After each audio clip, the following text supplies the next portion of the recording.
Saudações alvinegras! Este é o podcast Irmandade Corintiana especial sobre a Copa do Brasil 1995. Quantos anos você tinha em 1995, Gibson? Eu tinha 19, cara. 19 anos. E o Icarão aqui? Tava usando fraldas ainda? Tava com 7 anos, velho. 7 anos de idade. 7 anos. Mas já acompanhava o Coringão, hein? Já acompanhava o Coringão. Você assistiu a final de 95? Vim na casa do meu avô. Meu avô era fanático, né? A gente sempre via jogo junto. Aí essa final eu já via, Já viu. E você, Fábio? Onde estava em 95? Eu não era nem nascido, cara. Eu só ouvi essas histórias depois. Tá, sei.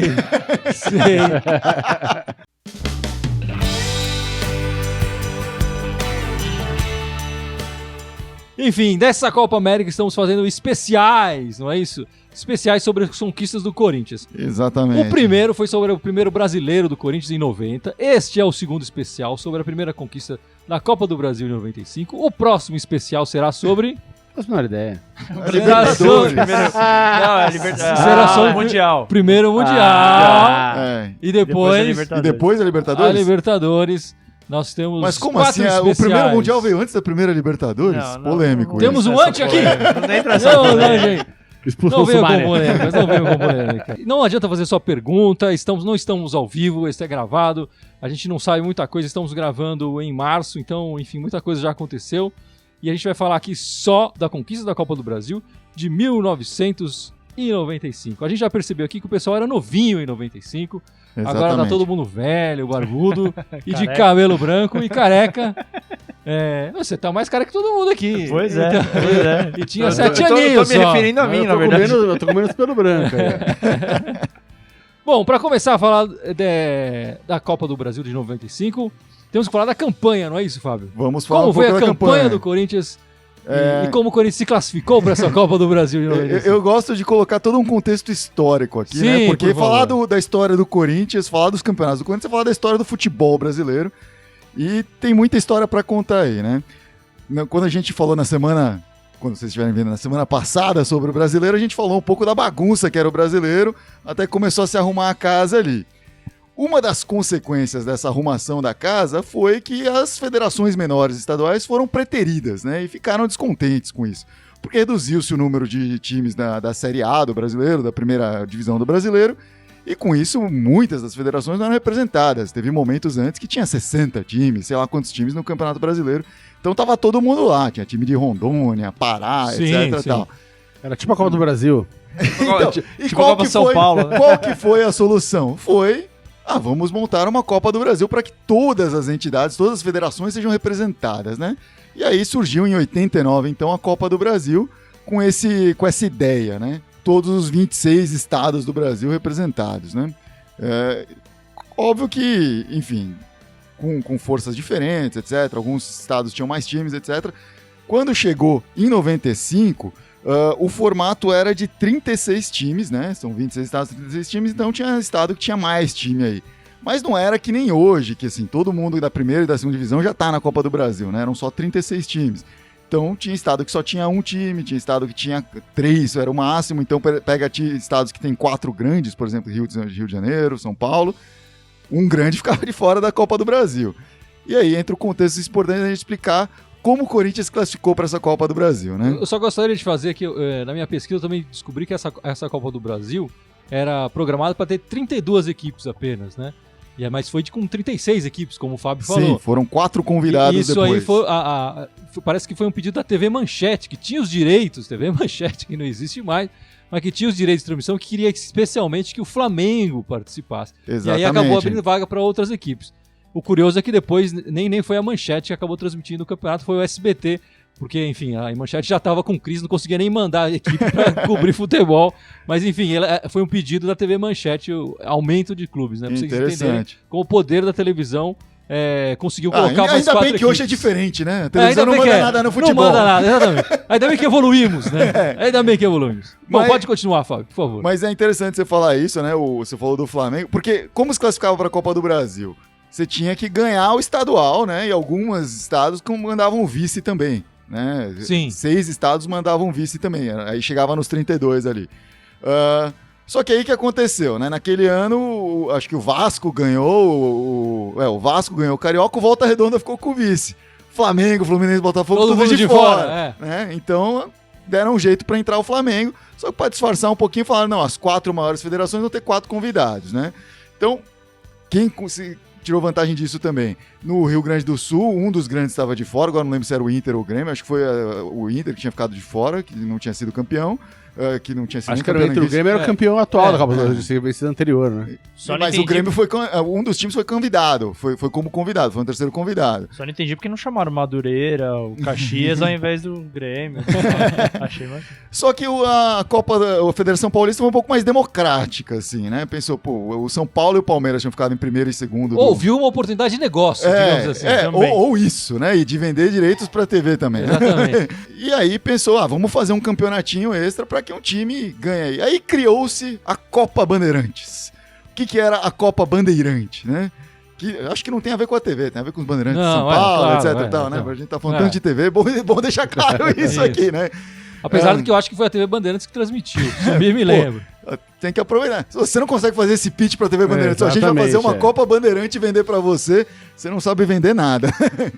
Mas aí eram os 6 primeiros do Paulista anterior, e o primeiro da segunda divisão do Paulista e o primeiro da terceira divisão do Paulista. Enfim, só pra juntar uma turma a mais ali. Foi um campeonato rápido, eram só 8 jogos aí, foi rapidinho. Os finalistas foram Corinthians e Santos, que curiosamente tinham sido o terceiro e quarto lugar do Campeonato Paulista do ano anterior, né? Do ano anterior, não, daquele ano, né? E é óbvio isso, né? Porque o que dava a Copa do Bandeirantes? Direito a jogar a Copa do Brasil. São Paulo e Palmeiras já estavam classificados, não estavam nem aí pra Copa Bandeirantes. Nem se interessaram. Não se interessaram, então foi lá Corinthians e Santos. O legal foi que o Corinthians teve aí um jogo histórico contra o Santos nesse meio tempo aí, nessa final. Meteu um 6-3 aí no Santos, um jogão. Falando assim, parece que foi uma baita dominância do Corinthians. O Corinthians Não, foi um jogo lá e cá. Foi um jogo lá e cá. Movimentado. O Corinthians saiu na frente, tomou virada, virou de novo, aí tava empatado 3-3, aí lá pelos 30 e pouco o Viola decolou e fez 2 e resolveu o jogo aí. Mas enfim, tudo isso pra falar, o Corinthians classificou pra jogar a Copa do Brasil, isso foi tudo em 94, pra jogar a Copa do Brasil em 95. Isso. A Copa do Brasil, então, o Corinthians gosta de ser campeão invicto das coisas, né? Ele fez 10 jogos, né? Foram 10 jogos e o Corinthians já foi campeão paulista invicto, já foi... Em 95 não tinha sido ainda, mas já foi campeão da Libertadores invicto, Mundial invicto. E na Copa do Brasil a primeira conquista também foi de forma invicta, sim. 10 jogos com 8 vitórias e 2 empates, completando aí, foram 21 gols feitos pelo Corinthians nesses 10 jogos aí, uma média de mais de 2 gols por jogo, tomou apenas 3 nesses 10 jogos inteiros aí, né? Pô, bacana aí. Enfrentou ao longo do caminho aí o Operário do Mato Grosso, o Rio Branco, o Paraná, o Vasco e na final, obviamente, pegou o Grêmio aí. No Vasco também fez um jogão aí, ganhou de 5-0 no jogo Vasco, de volta, né? O jogo de volta. O jogo de ida no Maracanã foi 1-0. E o curioso desse jogo é que o técnico do Vasco era o Abel Braga, né? E na época, eu não lembro com quem o Vasco jogou anteriormente, mas se classificou pelos pênaltis. E o Abel falou, não, a classificação foi sofrida nos pênaltis, na próxima fase eu não quero que seja sofrida. O ideal é que a gente goleie o Corinthians logo na primeira partida para fazer uma segunda tranquila. Ele falou literalmente isso. Ironia do destino, hoje seria curioso um técnico dele falar, vamos golear o Corinthians. E aconteceu exatamente o contrário, quer dizer, o Corinthians ganhou a primeira partida do Maracanã 1-0, gol do Marcelinho, e depois ganhou de 5-0 no Pacaembu, uma noite de felicidade enorme pro Viola, que marcou 3 gols, sendo que o primeiro foi o 100º gol que ele marcou com a camisa do Corinthians. Então... Abel Braga era mirim, tava começando. Mas já dá pra entender um pouco, quando sugerem o Abel Braga, treinador do Corinthians, já tem esse de como tem vários pequenos detalhes na carreira dele que não casam muito pra ele ser treinador. E como é velho o Abel, né? Eu não era nem nascido e o cara já era técnico do Vasco. Mas já falava bastante groselha, como você falava também naquela época. Groselha antes de nascer, todo mundo fala.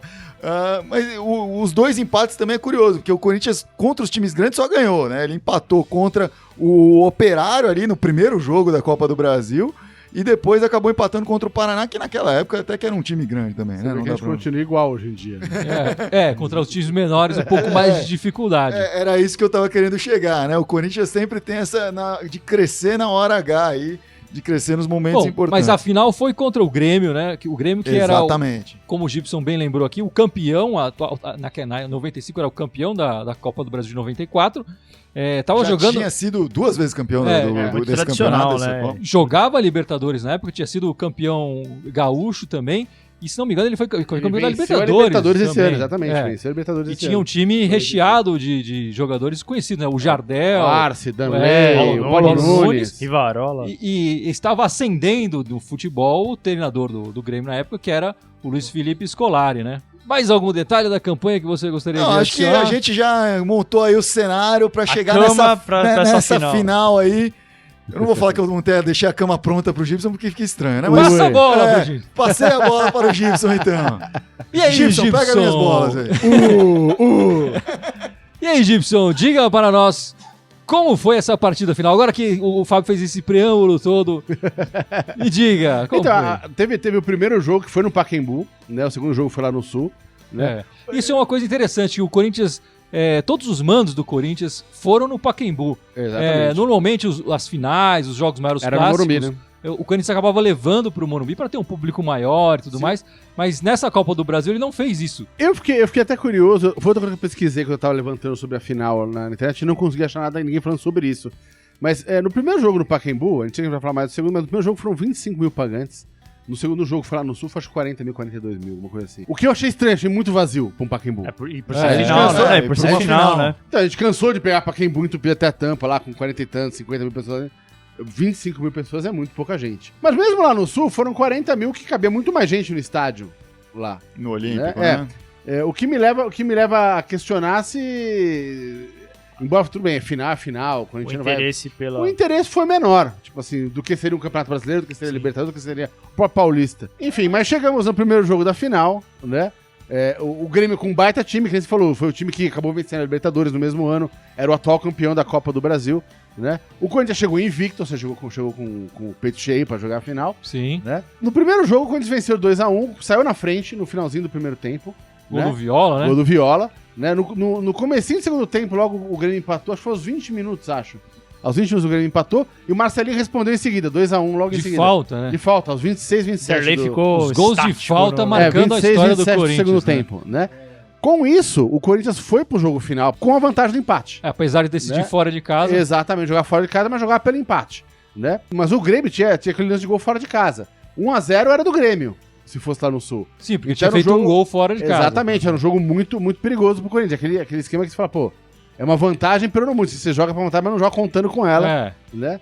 E o segundo jogo da final, cara, bicho, cara, foi uma pancadaria, velho. Pros padrões de futebol de hoje em dia, cara, né? O Grêmio... Foi kickboxing, assim. Teria acabado o jogo ali aos 10, 15 do segundo tempo por falta do jogador do Grêmio. Porque no Corinthians ninguém tá batendo. Teve uma ou duas faltas mais pesadas. O Viola fez uma falta mais pesada no cara. O Grêmio bateu geral, cara. Rivarola tá distribuindo a torta direita. Paulo Nunes. Todo mundo distribuindo. Foi. Acho que a 30 minutos do primeiro tempo já tinha o Grêmio tomado 5 amarelos. Em 30 minutos. Se o árbitro tivesse mantido esse critério, até teria sido um monte expulso. Mas ele parou da Mas cartão. teve 2 expulsos no Não, jogo, mas- né? mas foi no final, foi no final, já. Mas vamos falar um pouco das Né? informações que a gente teve até aqui, até para explicar um pouco isso, né? A Copa do Brasil não era o campeonato de maior expressão nacional ainda, né? E era um Não. campeonato pequenininho, ele era espremido ali entre final de como março o Guilherme falou, ele tinha sido transmitido pelo SBT, não era nem um campeonato que a Globo sim, tava brigando e exatamente. tal, assim. Então assim... Mas isso mudou com esse campeonato que o Exatamente. Corinthians ganhou. Então, o campeonato tinha menos visibilidade, o que explica, o público da Sim, final, sim, da sem primeira dúvida. final, e 2, essa questão da pancadaria. O Luiz Felipe Scolari tinha ganho com o Criciúma fazendo exatamente a mesma coisa. Sim. Era batendo em todo mundo ali. Era a e escola levou aquilo, dele, na verdade, né? Enfim, até E hoje eu não acho que ele o- joga um futebol bonito, mas... E o Corinthians jogou muito bem a partida, com exceção o ataque tava mais perdido no jogo, mas o meio campo e a zaga jogando pra caramba. O Ronaldo fechou o jogo inteiro. Catou muito, Catou Ronaldo. muito. O Célio Silva velho. foi o, cara, de longe o melhor Monstro, jogador em né? campo.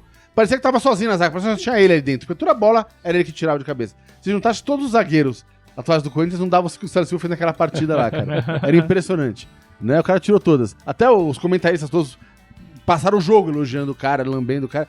Apesar do Ronaldo também ter feito uma bela partida, mas o Célio Silva, pra mim, foi se tivesse que eleger que a gente elege nos jogos hoje em dia na o craque do jogo. O jogo era o Célio craque Silva. da Irmandade era o Célio Silva. Mas eu quero fazer Silva, uma né? pequeno parênteses aí que você falou dos comentaristas e tal. O narrador dessa partida foi o Luiz Alfredo, né? Aham. E o Luiz Alfredo, não sei se o Fábio lembra, o filho do Luiz Alfredo estudava na mesma escola colégio que que a ele gente, estudava. sim, Ele não sim. estudava na nossa classe, ele estudava na classe da nossa irmã, que é um ano mais velha, né? E ele costumava, nas festas ali de juninas e tal, ele costumava cantar o bingo. E o pessoal gostava de, o cara canta o bingo, ele é narrador de futebol. Tinha aquela voz, né? Uma puta voz, um vozeirão, era um bingo fantástico lá do posto legal. do Visconde, né? E o cara é corintianíssimo, assim, o cara é corintiano até o último... É isso que eu ia comentar. O cara super é um corintiano fanático, assim. Então, qualquer comentário que viesse dele, acho que ele elogiava muito o Corinthians naturalmente, porque ele estava empolgado e tal, e ele acabava talvez elogiando o Grêmio meio que preciso disfarçar um pouco. Tem uma história engraçada Não, disso. e o SBT sendo de São Paulo também, tem todo um bairrismo ali envolvido, Ah, né? Fazendo a pesquisa no final do jogo, o Eduardo Amorim foi agradecer, dando a entrevista pro O Ceará. Amorim, treinador do Corinthians. O Eduardo Amorim, treinador do Corinthians, foi agradecer ao Ceará. Olha, obrigado, agradecer você, o pessoal do SBT, o Luiz Alfredo. Sempre deram muito apoio pra gente. O Luiz Alfredo, não, a gente apoia o futebol brasileiro. A gente apoia. Tá situação sem graça. Assim, não, veja Falando bem. esse momento histórico, que o futebol Muito está bom. mudando. Muito bom. Deu uma saída pela tangente, assim. Muito bom. Mas enfim, continue, Gibson, por Enfim, favor. Só esse pequeno parênteses aí. E o Grêmio, na maior parte do jogo, o Grêmio teve as chances mais perigosas de jogo. Né? Não foram muitas, porque, como eu disse, Célio Silva e Ronaldo estavam num dia bizarro de especial. Espetacular. Ronaldo tava voando, qualquer bola ele pegava. O que passar pelo Célio Silva ele garantia, e o que raramente passava pelo Célio Silva. Então essa era a condição que o Grêmio encontrava ali na frente, né? Teve gol anulado pros dois lados, né? No comecinho do segundo tempo, quando tava 0x0 ainda, o Corinthians fez um com o Marques, tava impedido corretamente, foi anulado. No finalzinho do jogo, quando já tava 1x0 pro Corinthians, o Grêmio teve um a favor também, anular também impedido corretamente, então... E mesmo que valesse, não ia mudar nada do cenário, não. Né? Mas enfim, o 0x0 é um jogo super tenso. No primeiro tempo foi um pouco mais estudado o jogo. No segundo tempo, o Grêmio começou a tomar mais atitude, e num contra-ataque foi que saiu justamente o gol do Corinthians. O gol foi marcado numa bola que o Souza pegou lá Sim. na defesa, né? Roubou no meio campo ali, quase no meio campo ali. Passou pro Marques, também fez uma bela jogada. Ele passou pro Viola, Passou que pro Viola, dividiu com o zagueiro ali. dividiu pro zagueiro e a bola acabou sobrando pro Marcelinho. Aberta na direita pro Marcelinho, que Livre, fuzilou, com tranquilidade. Estufou as redes do Danley, né? Que também é outro goleiro que E fez saiu história. girando o bracinho pra trás, que nem ele fazia. Comemorando que nem a Elis Regina, o pessoal falava. Ou helicóptero, enfim. E aí, até falando da final, o que é interessante também é que a gente fala muito de formação, essas coisas. E quando a gente jogou com Ronaldo, André Santos, vamos Henrique, falar. Célio Silva, Henrique e Silvinho, que tinha acabado de vir da base. Isso. Zé Elias, Bernardo, Souza e Marcelinho, Marques e Viola. Era um 4-4-2 clássico, né? Aquele bem anos vários 90 jogadores mesmo. da base, né? Você falou aí o Silvinho, o Zé Elias. Não, e quem era Ronaldo titular, já era né? veterano, mas veio da base. Quem era titular era o Fabinho. Era o Fabinho, né, que se que machucou no primeiro entrou jogo. o Marques. Entrou o Elivelto no primeiro jogo no lugar Isso. dele. E no segundo jogo ele foi segundo, substituído pelo Marques e acabou entrando o Panzinho. Mas é no final do interessante jogo. falar, quer dizer, tanto o André Santos quanto o Silvinho foram campeões da Copa São Paulo aquele ano também. Então, em 95, em janeiro de 95, né? A Copa São Paulo tradicionalmente é sempre disputada no início do E ano. a Copa do Brasil começou logo em seguida, né? Ela foi de fevereiro a junho, né? E aí você ter dois Foi final de jogadores março, Ju. vindo da base É e curtinho, era 3 meses. titulares e o André Santos deslocado, porque ele foi campeão na Copa São Paulo como zagueiro. Foi deslocado para a lateral direita e cumpriu muito bem a função, tanto ele quanto o Silvinho. O Silvinho depois fez história. Ah, sim. Foi jogar no Barcelona, enfim, foi jogar na Europa e tal. O André Santos deu Colocou uma um sumida. Y no nome. Colocou um Y no nome, consultou numa numerologia lá. E o André Santos deu uma sumida e tal. Nem sei o que aconteceu com o André Santos. Mas era um bom time, se você E escalar. o Zé Elias, né? O Zé Elias tinha Sim. 18 anos. O Zé Sem Elias dúvida. tinha subido em 93, sua primeira passagem do Mário Sérgio, né? No time titular, né? No time titular, exatamente. O Zé da Fiel, enfim, que depois também jogou na Europa com menos sucesso que o Silvinho. Mas se você pegar essa escalação do Corinthians, é muito boa. O time é muito bom. E só pra contar da confusão que teve no final do jogo, né, o pau comendo solto o jogo inteiro. Mas no primeiro tempo o juiz tinha distribuído o cartão a roda, então deu uma segurada na partida. No segundo tempo, acho que ele com medo de estragar o espetáculo, sabe? Parou de dar cartão. Mas o pau continuou comendo. E agora foi até. Saiu o gol do Corinthians, que pro Grêmio era péssimo negócio, porque no agregado tava 3x1. Sim. E aí os caras precisam fazer mais 2 pra levar pros pênaltis, né? Então, aí o Grêmio passou na ignorância, vamos fazer o gol, deixa de bunda, de peito. E obviamente não conseguiu logo em seguida fazer o empate ali, que era importante pra eles. Quando começou a apertar, fica aquele desespero, teve uma jogada na ponta lá com o Celo Silva, que ele tomou uma cotovelada na cara feia. O árbitro não viu a cotovelada, mas todos os times do Corinthians viu, aí fechou o tempo, invadiu o PM, aquela história. Né? Invadiu o PM. De final. Né? Aí a PM em volta separando. No fim das contas, quem foi expulso foi o Silvinho junto com Paulo Nunes. Paulo Nunes, que tinha trocado ali um pontapé depois da primeira confusão Paulo inicial. Nunes já fazendo história como com a torcida né? do Clássico. Corinthians. Né? Clássico. Sempre. Não, enfim. Né? E o pau comeu, mas o jogo foi paralisado ali acho que uns bons 6, 7 minutos, um bom tempo. Tanto é que foi Né? terminar aos 54. Foi 54, exatamente, foi longe a palhaçada. Foi rolando a pancadaria lá, que começou com uma cotovelada do gremista no Célio Silva, e aí o técnico auxiliar, porque o Filipão não tava expulso, não podia jogar, o técnico auxiliar tava no banco falando, e o jornalista entrevistando ele ali, o pau rolando ali, então... Ele porque o Corinthians quer tumultuar a final.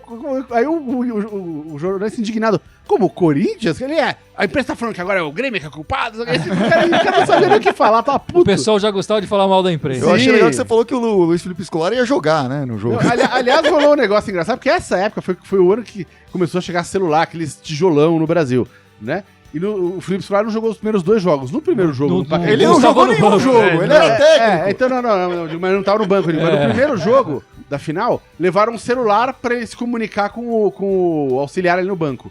No segundo jogo, instalaram uma linha fixa e a câmera mostra o telefoninho ali em cima do banco de reserva pra ele falar da arquibancada com os caras ali. bom. Tá vendo? No E Pacaembu tinha um orelhão ali, né? Não adiantou nada. O Corinthians foi campeão. Sem dúvida. Gol do Marcelinho Carioca, que depois saiu falando de Jesus e tudo mais, aquele papo que a gente conhece. Pirou o cabeção, né? Uma curiosidade que eu vi dessa final foi que na volta para São Paulo, né, houve uma grande festa lá no Parque São Jorge, o Corinthians voltou no dia seguinte, mas o Viola não estava presente na festa porque ele já foi correndo assinar o contrato com o Valência, quer dizer, poucos meses depois ele já estava na Espanha reclamando que não tinha comida boa em Valência. Não tinha o né? feijão com arroz. Sentindo falta do arroz com feijão. E tem uma última história pra contar dessa final, só, que foi a história particular minha, que me chamaram, na época chegou a rolar o contato, eu ia tocar na final. Eu ia tocar o hino brasileiro, esse cara tá com uma palhaçada que ia tocar o hino, que ele faz nos Estados Unidos. Mas 2 semanas antes da final, né, rolou começou uma dessas investigações da CBF, não sei o quê. Esse cara que tinha me contratado, que ele era de uma empresa de eventos que prestava serviço pra CBF, devia estar enrolado, obviamente, alguma coisa até o pescoço lá, e cancelaram o negócio, e eu fiquei chateado pra caralho, porque eu tava tão feliz que ia ganhar uma puta grana pra tocar o hino. E por coincidência, tá o Timão na final ainda, né, coisa mais linda. Ia ter mudado de vida o Gibson, agora ele tá aqui com a gente. Agora ele está aqui com a gente, chorando Ao as invés de mágoas. estar no jatinho dele em Doha, tá aqui com a gente. Tá vendo? Aí. O Gibson não estava na final, mas quem estava na final era o Marcelinho Carioca, não era isso? Inesquecível Marcelinho Carioca, Marcelinho né? Carioca, um personagem polêmico do Corinthians por todos os lados, né? Polêmico porque ele tem uma coisa que eu acho que alguns ídolos do Corinthians têm, o Neto tinha um pouco isso, o Marcelinho também tem, essa coisa do amor e do ódio, né? Eu, por exemplo, adoro o Marcelinho Carioca em campo e tudo mais, sempre gritei o nome dele, Marcelinho, mas quando ele abre a boca... Quando o jogo acabava, ele abre a boca, é difícil aguentar, mas... E Carão, fale um pouco mais desse personagem, por favor. O Marcelo Pereira Sursim, também conhecido como Pé de Anjo, né? Pé tamanho 36, por isso que era o Pé de Anjo, né? Tá vendo? Pezinho minúsculo, né? Pequenininho.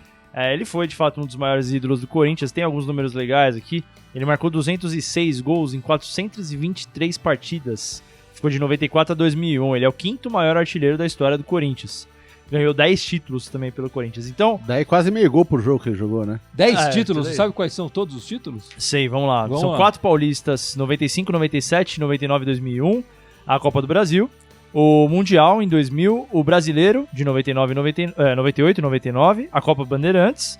E o troféu Ramon de Carranza. Então ele ganhou em 96. Ele ganhou a Copa Bandeirantes, mas a Copa do Brasil foi o primeiro torneio nacional, de fato, que ele ganhou. E é curioso, que o Marcelinho ele saiu do Flamengo em 93, Saiu do Flamengo, né? é. Ele começou jovem no Era Flamengo. uma joia do Flamengo. Ele né? era super Sempre. joia e ele saiu de lá contrariado. Ele não queria sair. Ele saiu alegando que o Flamengo tinha vendido o Marcelo. Ou venderia pra E pagar. ele era só Marcelinho, né? Ele ficou Ele era mais só Marcelinho Marcelinho. Carioca porque o Corinthians tinha um Isso. Marcelinho também. Exatamente. Virou Assim Marcelinho que, ele, Paulista. Que virou assim, Marcelinho Paulista. assim que ele chegou, por causa do Marcelinho paulista, né, que virou paulista, ele virou carioca. E ele saiu falando que os caras tinham vendido ele pra pagar o salário dos zilionários, Romário, enfim, que era o time que tava sendo armado pelo Flamengo. Então ele chegou em 94 no Corinthians e, cara, foi amor à primeira vista, assim, chegou super barato. Mas o Corinthians conseguiu um negócio espetacular, não pagou nem 1 milhão. Eu lembro que Exatamente. foi Foi uma pechincha, né? Foi uma coisa muito Por uma barata. joia, né? Por uma joia da época do futebol Um jogador brasileiro, né? novo e tal. Exato. E nessa época ele já tava criando essa fama de provocador, polêmico, mas foi amor à primeira vez. O Marcelinho foi super importante já em 94, né, na Copa Bandeirantes. Em 95 ele foi, enfim, um dos grandes protagonistas. Na Copa do Brasil ele marcou vários gols, teve as oitavas de final, se não me engano, aqui que eu anotei. Ele marcou 3 gols, um na ida e um na volta, 2 na volta contra o Rio Branco. Já estava despertando essa questão dos gols de falta, né, então esse gol que ele marcou no primeiro jogo da final foi espetacular. O Derlei ficou estático Parado, no chão. né? Curiosamente, Quem não viu, dá uma procurada no YouTube aí que é muito bonito. é lindo. E curiosamente, 2 meses depois disso, ele viria a marcar aquele gol antológico de falta no Veloso, lá contra o Palmeiras na final do Paulista. Não, sem barreira. Não foi esse. Foi o do. não foi sem barreira esse? Foi aquele de cobertura que o Kleber tenta, pode crer. cabecear no Não, achei que ângulo. tinha sido aquele do sem barreira. Na Aquele final sem do barreira- Paulista, né? Na final do Paulista, isso. Achei que tinha sido sem barreira. E aí, a curiosidade aí também é que ele já tinha essa fama de provocador e ele tem uma história que ele pede pro Bernardo defender na final, porque a galera já queria bater nele feito louco todo jogo. Ele falava, pô, eu era pequenininho, gostava de provocar, não sei o quê. Aí chegou na final, lá pediu pro Bernardo, falou, Bernardo, me ajuda aí a não apanhar, porque os caras vão querer... Bernardo que era um cara gigante, né? enorme, né? Era a dupla do Zé Elias no volante, mas, meu, o Bernardo era Tradicional tipo o Rincon, cão de né? guarda, né? Tipo o Rincon, né? Então, assim, o Marcelinho foi muito importante, junto com o Viola, Ronaldo, ele foi um dos mais importantes aí, pilares, né? Quantos- Mesmo sendo jovem, né? Quantos gols ele marcou na Copa do Brasil? Ele foi o artilheiro, junto com o Viola, com 6 gols. Os dois marcaram 6 gols. Os dois marcaram 6 gols. E ele teve essa importância principalmente no começo do torneio, que ele marcou 3 gols contra o Rio Branco, mas na fase final, ali, né, sim, no sprint final. Ele marcou contra o Vasco no Maracanã, marcou nas o duas gol da partidas final, contra os nas Grêmio, duas né? partidas da Os final. 2 últimos gols foram dele, Foram né? dele, O gol sim. da virada e o gol do título. Curiosamente, os dois aos 27 do segundo tempo. Acho que ele cronometrava, tá na hora do gol. É agora. É agora, bate o alarme. Agora os ali, caras não vão né? mais conseguir empatar, vão ficar no desespero, né? E aí, assim, é legal porque o Marcelinho começou a história do Corinthians, e principalmente o principal ano aí, de começo mesmo dele, de fato, foi em 95, com esses 2 títulos antológicos, aí Copa do Brasil e Campeonato Paulista. E aí, assim, acho que o que é legal lembrar dessa época é que o time do Corinthians, o Marcelinho ainda não era o protagonista, né? Ele era um jovem talento, potencial. Acho que né? o início vitorioso dele no Corinthians, quer dizer, de acho mais que ele se glorioso. tornou protagonista a partir foi daí. isso. Exatamente, exatamente. E vale dizer, só pra encerrar o tópico, o Marcelinho, concordo plenamente com você. O Marcelinho entraria no meu time melhor Corinthians, talvez, de todos os tempos que eu vi jogar, é claro. Mas realmente, abriu a boca, enfim. É melhor não escutar, né? Sempre teve esse lado. Dos jogadores que eu vi, pra mim, assim, eu sou um pouco mais jovem que os outros dois aqui. Falaram do Neto da outra vez, assim, eu acho que o Marcelinho, pra mim, foi o maior jogador que eu vi em campo, no estádio, com frequência e tal, já acompanhando o time com mais frequência, né? Jogava muito. E eu preciso falar também de outro personagem nessa conquista. Quem comandou essa... Que foi o nosso treinador, né? O Eduardo Amorim. O Eduardo Amorim, que tem uma relação curiosa com o nosso atual treinador do Corinthians. Como o Carille, o Eduardo Amorim foi jogador do Corinthians. O Carille teve uma passagem rápida pelo Corinthians, ele nem chegou a jogar, né? Mas ele foi jogador do Corinthians, enfim, apesar de não ter entrado em campo. O Eduardo Amorim não foi jogador, jogou mais de 300 partidas pelo Corinthians, mais precisamente 336 jogos ele fez com a camisa do Corinthians. Quase o mesmo tanto que o Marcelinho, né? Mas eu lembro de a figurinha do Eduardo num álbum da Copa União ali. Enfim, e os dois se tornaram treinador. Eles primeiro viraram auxiliar, né? E depois viraram treinador. O Carille passou 9 anos para virar treinador. O Eduardo Amorim tem uma passagem mais rápida. Foram apenas 2 anos. Ele chegou no Corinthians auxiliar do Mário Sérgio, né? E, enfim, o Mário Sérgio sai e depois, enfim, acaba voltando no início de 95. O Mário Sérgio volta. O Corinthians consegue convencer o Mário Sérgio que ele não é um grande comentarista, que ele é melhor treinador. O Mário Sérgio fica 3 meses no cargo e fala, não, eu acho que eu sou o melhor treinador. E sai alegando pressão, estou sentindo muita pressão e tal. Como se o cargo do técnico do Corinthians não tem pressão nenhuma. Nada. Relax, assusta. Com certeza, pressão ele não tem sendo comentarista. Ele voltou a ser comentarista. e veio a falecer depois no acidente da Chapecoense lá, infelizmente. E montou grandes times com o Corinthians, montou times bons. então, esse time foi muito Ele acabou treinando em outras equipes, mas a grande, enfim, a passagem de treinador mais marcante dele foi o de 93 com o Corinthians, em que o Corinthians fez uma campanha praticamente invicta no Campeonato Brasileiro. Veio a perder na semifinal pro Vitória, mas o Corinthians estava invicto até lá. E essa passagem ficou, porque, enfim, todo corintiano via o Mário Sérgio com bons olhos e a volta dele em 95 era interessante, mas ele acabou, enfim, sentindo a pressão e saiu. O Dualib, acho que de olho um pouco na falta de dinheiro do clube, subiu o auxiliar, que ficou auxiliar até conquistar esse título. O Corinthians só assinou, o Eduardo fala que ele só assinou o contrato como treinador do Corinthians depois que ele ganhou esse título de 95. Até lá ele ganhava salário e continuava sendo auxiliar. Curioso, né? E ganhou outro pouco depois, né? Ganhou o segundo título dele pouco depois. Em cima do Palmeiras. O que ajudou demais ele a continuar enfim, é treinador até o ano seguinte, em 96, quando ele sai do Corinthians. A grande glória dele foi essa vitória sobre o Grêmio e depois ele sai numa derrota também contra o Grêmio na Libertadores de 96. O Corinthians perde 3-0 lá e aí ele é dispensado do Corinthians. Mas ele teve uma carreira de jogador, ele começou em Mineiro, né? O Eduardo Amorim Mineiro, começou pelo Cruzeiro e conquistou vários títulos no Cruzeiro. Ele chega ao Corinthians já depois dos 30 anos, né? Com 31 anos, mas ainda faz 330 e tantos jogos. Jogava de meia e ponta, mas não era considerado um atacante que fazia gols. Ele marcou apenas 10 gols no Corinthians. Quer dizer, mais de 300 jogos e poucos gols. Mas ele permaneceu no clube por 7 anos, então não dava para ser... Enfim, apesar dos poucos gols, havia um talento no Eduardo Amorim, seja no vestiário... E que títulos ele conquistou com o Corinthians como jogador? Como jogador, ele foi bicampeão paulista, pela democracia corintiana, né? Em 82 e 83. Fez parte da democracia. Já estava na democracia. Enfim, aí o Eduardo Amorim foi treinar vários outros times, treinou o Atlético Mineiro, a Portuguesa, e depois foi para o futebol grego. Parece que fez uma carreira razoável lá no futebol grego. Voltou para o Brasil e fundou em 2009 uma empresa que negociava e revelava jogadores com o César Sampaio. Eu não consegui descobrir se essa empresa ainda existe, mas eu acho que ela já não existe mais. A última notícia que eu tinha é que em 2012 ele estava treinando meio que de favor um time lá do interior de Minas. Enfim, mas também sem grande sucesso. E eu tô vendo as suas anotações aí, inventor do drible da vaca, é isso mesmo? Então, o pessoal... Eu tive essa informação e eu não sei se é verdade, mas o pessoal chamava ele de inventor do drible da vaca. Não sei se é verdade. O Eduardo... O Garrincha já não fazia isso? Eu achei... O pessoal falava isso, mas enfim, ele jogava pelo Cruzeiro na época, né? Ele já chega no Corinthians com essa fama. Com essa fama de inventor aí. Tem uma história curiosa, tem uma entrevista que ele deu faz pouco tempo, que o cara ele já era técnico do Corinthians e o rapaz vai falar pra ele assim, você lembra então, eu vou falar isso, calma, cara. Você me perdoa, você já tinha falado do Carille, achei que tinha acabado. Você me perdoa, viu? Porra, tá furando os olhos do amigo. Você já tinha falado do Carille, eu falei, eu não sei se ele viu essa história. Ele começou a carreira do Corinthians como treinador em 95. O Carille passou pelo Corinthians justamente em 95.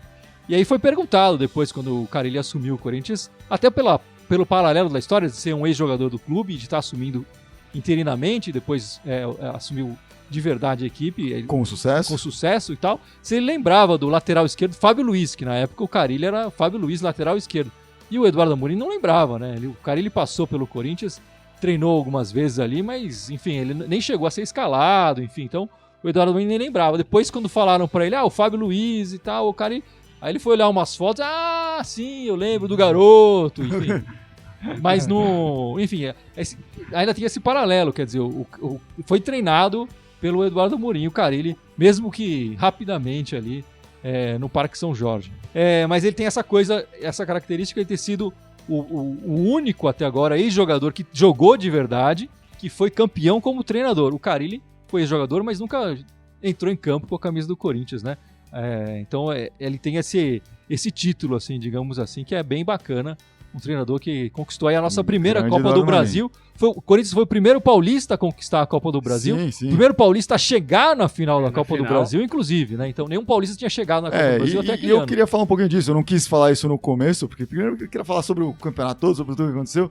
Mas como você mesmo falou, né? Até aquele momento era um campeonato meio, assim, a SBT transmitia, etc. Ele ganhou importância depois do Corinthians conquistar. Assim. Sim. Ganhou importância porque o Corinthians conquistando isso, imediatamente, São Paulo, Palmeiras, Santos queria ganhar também. Começaram a invejar, né? Começaram a falar, não, então esse campeonato Alguns tem que ganhar. tentam até hoje, né? Alguns tentam até hoje. E rolou e o SBT atingiu, transmitindo a final, atingiu níveis de audiência na época espetaculares. Nossa, pro exatamente. SBT, né? E aí vale falar assim, então nenhum time gigantesco tinha ganho. Não, o Flamengo já tinha sido campeão da Copa do Brasil antes, e mesmo assim a Copa do Brasil não tinha ganhado essa importância toda, né? Depois que o Corinthians ganhou, que virou um negócio com uma projeção, assim, todo time agora queria ganhar Ainda aquilo. não virou pro Gibson, né?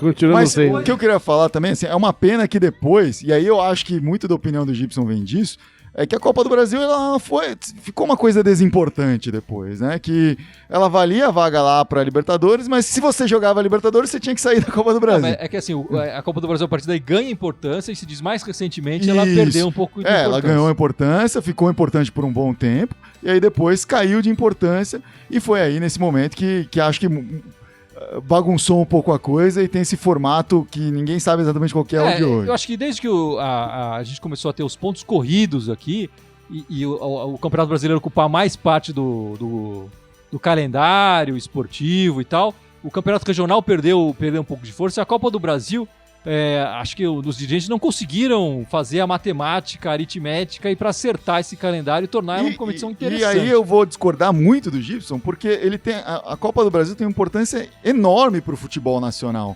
Porque essas federações pequenas, que foram a razão pela qual a Copa do Brasil foi criada, elas dependem disso, até por conta da grana que rola, né? Os times que são campeões, etc., jogam, se chega numa segunda, numa terceira fase, paga o salário o ano inteiro dos jogadores com isso. E de vez em quando vem um asa de Arapiraca, vem ganhar de time grande aí, né? Exatamente. Bom, mas estamos mudando um pouco de assunto aqui, e o assunto é a conquista do Corinthians em 95, que abrilhantou, assim, esse ano de 95. O Corinthians viria a ser campeão paulista logo em seguida também. Esse duplo campeonato em 95, com esse time, como a gente falou aqui, histórico, com muitos jogadores. E tinha ganhado também o samba, a Escola Gaviões Fiel ganhou o samba. É verdade. Exatamente. Aquele Primeiro samba título bem também, lembrado. foi um ano bem legal Muito esse bem ano. lembrado, em 95 a Gaviões ganhou com Foi um ano que o samba. o primeiro semestre eles ganhou tudo. Verdade. Foi Espaço curto de tempo. Foi um ano bem gostoso de se viver, mesmo quando você tinha 7 anos. Né? Mas foi legal, foi divertido.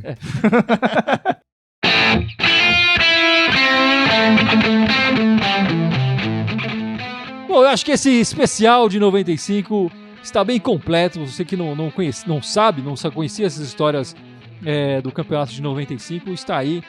Mas antes de terminar esse podcast, temos que lembrar as nossas redes sociais, não é isso, Gibson? Sem dúvida. Fala aí, Carão. Lembra pra gente as redes Olha o aí. som lá, cara. Tá difícil aqui. Eu tô me sentindo um vampiro aqui. Vamos lá, Icarão. Vamos lá. Spotify, iTunes, SoundCloud, Facebook, YouTube, Twitter e Instagram. Ó. Todos eles Irmandade Corintiana, com TH. Só no Twitter que é Irmandade Timão e o nosso e-mail irmandadecorintiana@outlook.com. É isso aí, meus amigos. É isso E aí. relembrando, durante essa Copa América estamos fazendo esses especiais aqui sobre conquistas do Corinthians. Já foi a conquista de 90, hoje foi a conquista de 95. No próximo final de semana será a conquista do primeiro Mundial em 2000 e depois a primeira Libertadores em 2012. Fica ligado, esses especiais estão ficando bem bacanas, cheio de informação para vocês que, como o Icarão, não tiveram a chance de conhecer, de viver essa época. É bem E legal. pro pessoal passar a larica da Copa América sem o timão, né? Sim, Tipo sim. assim, Dá pra relembrar, fazer como a gente fez, pesquisar, ir atrás desses gols que o Marcelinho fez e tal, Vai que foram assistir muito os bonitos. jogos. As defesas do Ronaldo. Puta, isso é muito legal, os gente. gols Vai do ver porque é Viola. bem legal. Ver a É. época, né? Ver É as bem coisas da legal. época. Enfim, acompanhe os nossos especiais. É isso aí, meus amigos. Na semana que vem estaremos de volta aqui gravado. Certeza. E ficamos por aqui. Vai, Corinthians! Vai, Corinthians! Corinthians!